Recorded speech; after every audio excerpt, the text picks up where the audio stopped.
Assalamualaikum warahmatullahi wabarakatuh.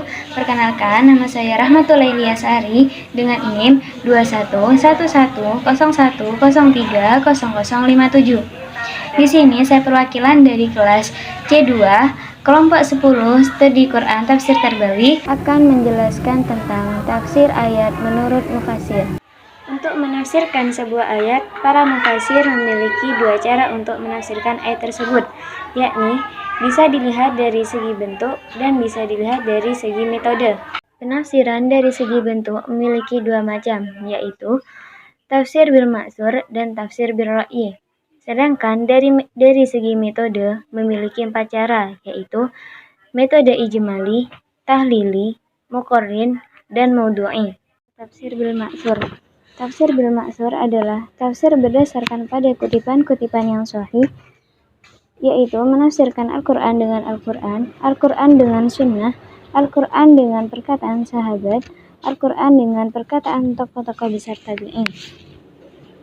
Di antara kitab tafsir yang memuat tentang tafsir bil ma'tsur, yaitu tafsir Jami'ul Bayan karangan Ibnu Jarir At-Tabari, yang kedua tafsir Al-Bustan karangan Abdul Lais As-Samarkandi, dan masih banyak lagi kitab tafsir bil ma'tsur lainnya.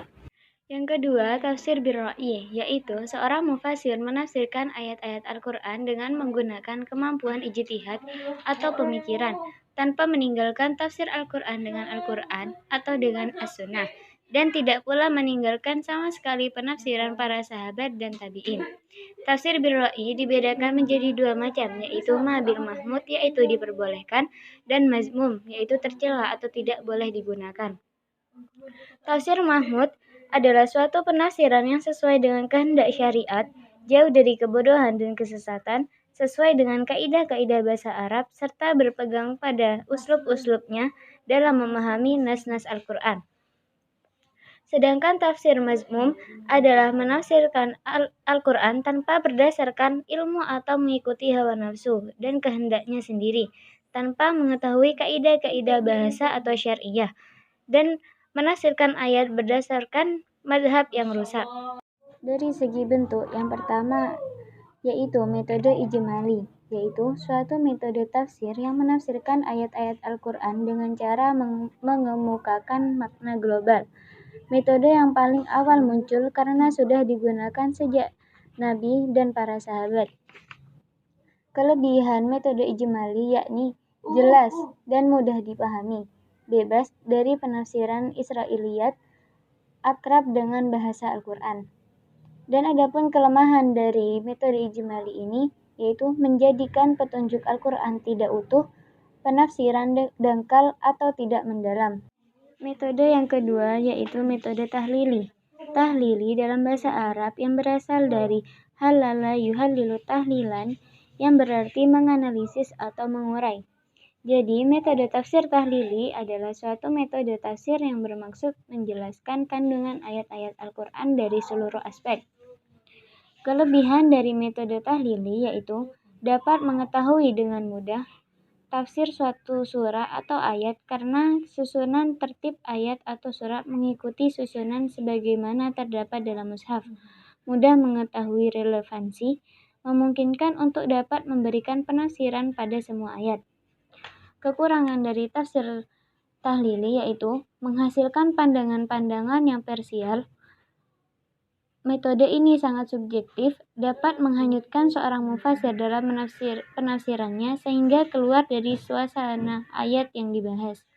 Metode tafsir yang ketiga yaitu muqarrin atau komparatif, yaitu penafsiran sekelompok ayat Al-Quran yang berbicara dalam suatu masalah dengan cara membandingkan antara ayat dengan ayat atau antara ayat dengan hadis baik dari segi isi maupun redaksi, atau antara pendapat-pendapat para ulama tafsir dengan menonjolkan segi-segi perbedaan tertentu dari objek yang dibandingkan. Dari definisi di atas terlihat jelas bahwa dalam metode ini mempunyai cakupan yang sangat luas dalam menafsirkan Al-Quran. Muqarrin memiliki kelebihan dan kekurangan. Kelebihannya yaitu memberikan wawasan penafsiran yang lebih luas kepada para pembaca dibandingkan dengan metode-metode yang lain. Membuka pintu untuk selalu bersikap toleran terhadap pendapat yang lain yang berbeda dengan kita. Adapun kekurangannya metode tafsir Muqarrin, yaitu metode ini tidak bisa diterapkan pada para pemula karena pembahasan di dalamnya terlalu luas dan kadang ekstrim.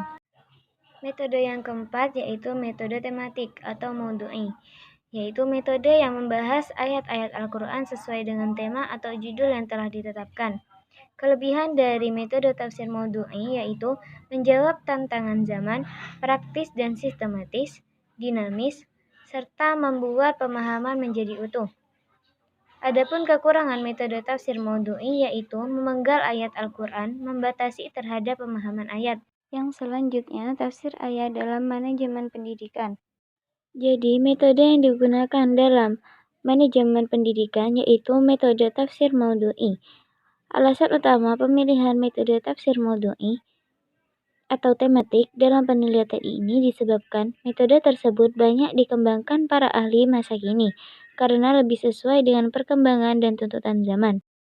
Adapun ayat Al-Quran tentang manajemen pendidikan tertera dalam Quran Surat As-Sajdah ayat 5 yang berbunyi, Bismillahirrahmanirrahim, yudabbirul amra minas sama'i ilal ardi, tsumma ya'ruju ilaihi fi yaumin kana miqdaruhu alfasanati mimma ta'addu. Yang artinya, dia mengatur segala urusan dari langit ke bumi, kemudian urusan itu naik padanya dalam satu hari yang kadar lamanya adalah 1000 tahun menurut perhitunganmu. Dari ayat tersebut, Tafsir Al-Wajiz atau Syekh Profesor Dr. Wahab, pakar fikih dan tafsir negeri Suriah, mendefinisikan di antara sifat Allah adalah mengurusi urusan makhluk di langit dan di bumi, dan menentukan aturannya hingga datangnya hari kiamat.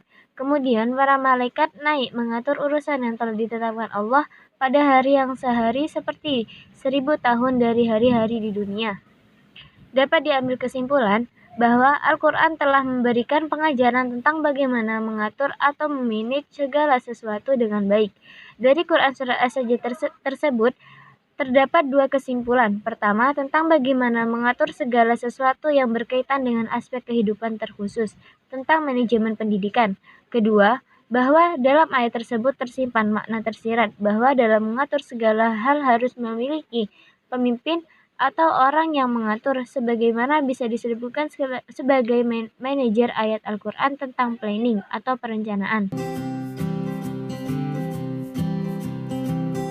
Sekian presentasi dari saya, kurang lebihnya mohon maaf.